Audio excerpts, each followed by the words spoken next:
না, আর আলোচনা নয়, আর কোনো অপেক্ষা নয়। তামিম ইকবাল সবাইকে জানিয়ে দিলেন যে তিনি আর ফিরছেন না, জাতীয় দল থেকে অবসর নিচ্ছেন।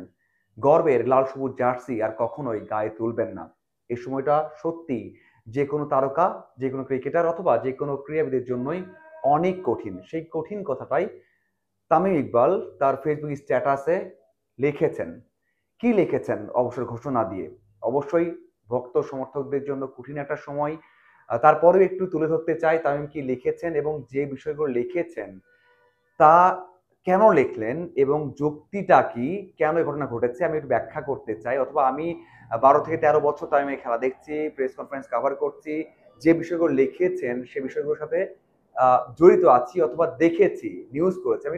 আমি সেই অভিজ্ঞতা থেকে ব্যাখ্যা করতে চাই। তামিম যেটা লিখেছেন শুরুতেই সবাইকে ধন্যবাদ দিয়ে বলেছেন যে আন্তর্জাতিক ক্রিকেট থেকে বিদায় নিচ্ছেন, এবং প্রথমে যেটা লিখেছেন যে কোনো ধরনের তার জন্য দল, তাদের মনোযোগ অথবা নির্বাচকদের মনোযোগটা ব্যাহত হোক বা সিদ্ধান্তটা ঝুলে থাক সেটা চাননি। অন্তত চ্যাম্পিয়ন্স ট্রফিতে যাওয়ার আগে দল সিদ্ধান্তে বা কোনো একটা বিষয়ে ক্লিয়ার থাক, সে বিষয়টাই যেন ঘটে সেজন্য আগেই জানিয়ে দিয়েছেন। এখানে একটা আক্ষেপের কথাও জানিয়েছেন যে গত 1 বছর অথবা 1 বছরের কিছু সময় বেশি তাকে নিয়ে যে আলোচনা হয়েছে সেটা একেবারেই যৌক্তিক না, বা তামিম নিজেও চাননি। কারণ নিজে জাতীয় দল থেকে দূরে সরে গেছেন, নিজে কেন্দ্রীয় চুক্তি থেকে নিজেকে সরিয়ে নিয়েছেন, নিজে জাতীয় দল নিয়ে কোনো কথা বলেননি। তারপরে বিভিন্নভাবে কথা হয়েছে, সেটাকেও তিনি কোনোভাবেই সমর্থন করেন না বা সেই দায়টাও তার না, সেটা কিন্তু বলেছেন। এটাও একটা বিশেষ কথা তার স্ট্যাটাসে উঠে এসেছে। এরপর যে কথাটা বলেছেন, ধন্যবাদ দিয়েছেন নির্বাচক প্যানেলকে, যে এই নির্বাচক প্যানেল খুব সুন্দর করে তামিমের সাথে কথা বলেছেন, বুঝিয়ে বলেছেন এবং চেষ্টা করেছেন জাতীয় দলে ফেরানোর জন্য। এরপর শান্তকেও একটা ধন্যবাদ দিয়েছেন, যে শান্ত অধিনায়ক।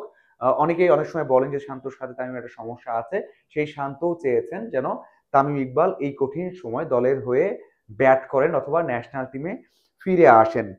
এছাড়া সবচেয়ে বড় বিষয় এবং সবচেয়ে গুরুত্বপূর্ণ বিষয় যেটা যেটা তামিমের এই অবসরের পেছনে বড় একটা ভূমিকা পালন করেছে, সেটা হচ্ছে 2023 সালে বিশ্বকাপের আগে যে ঘটনাগুলো ঘটেছে সেটা নাকি তার ক্যারিয়ারের সবচেয়ে বড় ধাক্কা।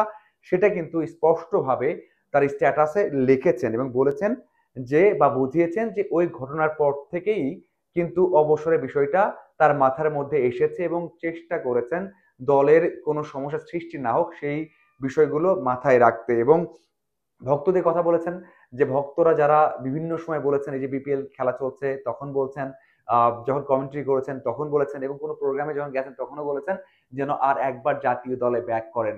ভক্তদের সেই আকুতি ভালোবাসা তামিমকে ছুঁয়ে গেছে এবং তামিম বলেছেন যে এই ভক্তদের ধন্যবাদ দিয়েছেন এবং বলেছেন যে ইচ্ছা হয়েছে হয়তোবা, কিন্তু আহ, অনেক কারণে ব্যাক করছেন না বা ব্যাক করতে চান না। এই বিষয়গুলো তার স্ট্যাটাসে ফুটিয়ে উঠেছে এবং বলতেই হয় বলতে চেয়েছেন ছোট ছোট লাইনে। এবং সবচেয়ে বড় বিষয় যেটা হচ্ছে তার ছেলের কথা বলেছেন আবেগ নিয়ে, যে ছেলে চেয়েছিল যে তামিম আর একবার জাতীয় দলের জার্সিটা গায়ে দিক। তামিমকে বলেননি, কিন্তু তামিমের ওয়াইফ মানে ছেলে তার মাকে বলেছেন তামিম যেন আরেকবার জাতীয় দলে জার্সি পরেন। এবং ছেলের কথা অনেক বাবাই ফেলতে পারেন না, হয়তো আর একটা বার ছেলে দেখতে চেয়েছেন, সেটার জন্য হয়তো বা সেই আকুতিটা তার ছেলে করেছেন এবং ছেলের কথাটাও কিন্তু রাখতে পারলেন না তামিম। বলেছেন যে হয়তো যখন বয়স হবে তখন বুঝবেন কেন রাখতে পারেননি। দেখুন, একটা বিষয় হয়তো বা সবাই আমরা ভুলে যাচ্ছি, যে তামিম, সাকিব, মুশফিক, মাহমুদুল্লাহ, মাশরাফি তাদের মতো লেজেন্ডারি ক্রিকেটারকে মাঠ থেকে বিদায় নেওয়া উচিত, কিন্তু তামিম সেই কাজটাও করতে পারলেন না এবং সেই কাজটা হয়তোবা করতে দেয়া হলো না। হয়তোবা আক্ষেপ, অভিমান নিয়েই তার ক্যারিয়ারটা শেষ হচ্ছে।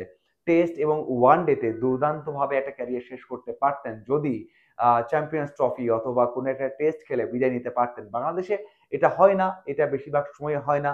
তারপরেও যদি তামিম মের মতো একজন লেজেন্ডারি ক্রিকেটার বাংলাদেশের যদি মাঠ থেকে বিদায় নিতে পারতেন তাহলে হয়তো বা ভালো হতো। সেটাও কিন্তু তামিম হলো না। আক্ষেপ তো অবশ্যই আছে। আমরা তার স্ট্যাটাসের শেষের দিকে 2টা প্যারাতেই কিন্তু বলতে পারি যে কতটা আক্ষেপ এবং কষ্ট নিয়ে তামিম ইকবাল এই বিদায়ী স্ট্যাটাসটা লিখেছেন বা বিদায় বললেন আন্তর্জাতিক ক্রিকেটকে। আপনার কি মনে হয় তামিমের অবসর নিয়ে? অবশ্যই কমেন্ট করে জানাবেন। এবং আমি মনে করি যে এই শেষ বেলাতে আমাদের সবার পক্ষ থেকে বাংলাদেশ ক্রিকেটে যে অবদান রেখেছেন তামিম, সেজন্য একটা বড় ধন্যবাদ পেতেই পারেন তামিম ইকবাল। এর সাথে শেষ করছি আজকের ভিডিও। আশা করি আপনারা কমেন্ট করে জানাবেন তামিমের এই অবসরের বিষয়টা আপনাদের কেমন লেগেছে। ধন্যবাদ সবাইকে সাথে থাকার জন্য। আশা করি আরো আপডেট এবং বিশ্লেষণ নিয়ে হাজির হয়ে যাব।